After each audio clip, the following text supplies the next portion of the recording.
Yo guys welcome back again. So as it is हम लोग आ चुके हैं जेजेके के एपिलॉग चैप्टर नंबर 3 में। एंड इससे पहले अगर तुमने पहले दो चैप्टर नहीं देखे हैं तो तुम जाके चेकआउट कर सकते हो उन दोनों को यहाँ पर।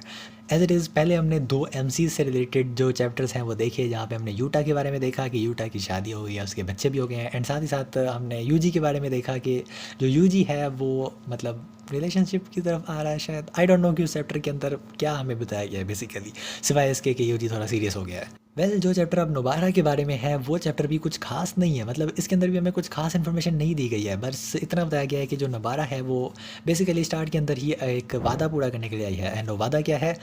अपनी मॉम से मिलना। एंड ये वादा किसने लिया था वो इस चैप्टर में नहीं बताया गया भाई, सीधी सी बात है। ये क्या कोतामी don't like to give details. इससे मुझे एक बात याद आती है कि एक्चुअल में नोबारा को एक लेटर मिला था जब जेजेके ख़त्म होने वाली थी, या उस वक्त जब नोबारा वापस आई थी तो दोनों को एक लेटर दिया गया था और उन्हें कहा गया था कि ये गोजो की तरफ से है। जहाँ पे मैगुमी के लेटर में गोजो ने बताया था कि उसने उसके बाप को कत्ल किया है। एंड साथ ही साथ जो नोबारा वाला लेटर है उसके अंदर भी उसके पेरेंट्स से रिलेटेड कोई इन्फॉर्मेशन दी गई थी। तो आई गेस कि यहाँ पे जो गोजो है उसी ने नोबारा से कहा होगा कि जाओ जाकर अपने मॉम से मिल लो। सो एज़ इट इज़ हमें यहाँ पे बताया जाता है कि जो नोबारा की मॉम है वो एज़ यूजुअल अपनी ज़िंदगी को मज़े करने में गुजार रही हैं, यानी कि टोटली फ़न करने में गुजार रही है।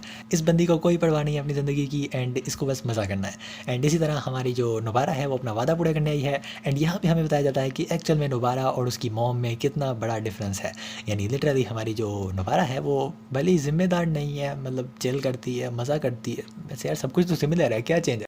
जस्ट एक ही चीज़ है जो सिमिलर नहीं है, वो ये है कि एक्चुअल में नोबारा की जो मॉम है वो पीती शीती भी है और उड़ाती छुड़ाती भी है। तो एज़ इट इज़ जो नोबारा है वो फ़िलहाल ऐसा तो कुछ नहीं करती हुई दिखाई गई।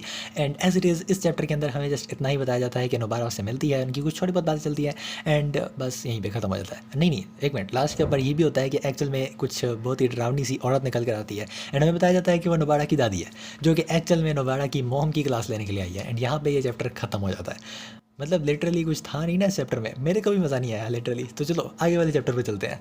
सो एज इट इज़ जो जेजेके का एपिलॉग नंबर 4 है वो है लास्ट एपिलॉग। एंड इसके अंदर हमें ओराहिमे के बारे में बताया गया है। एंड डेफिनेटली ओराहिमे के बारे में बताया जा रहा है तो सुकुना के बारे में भी बताया जाएगा।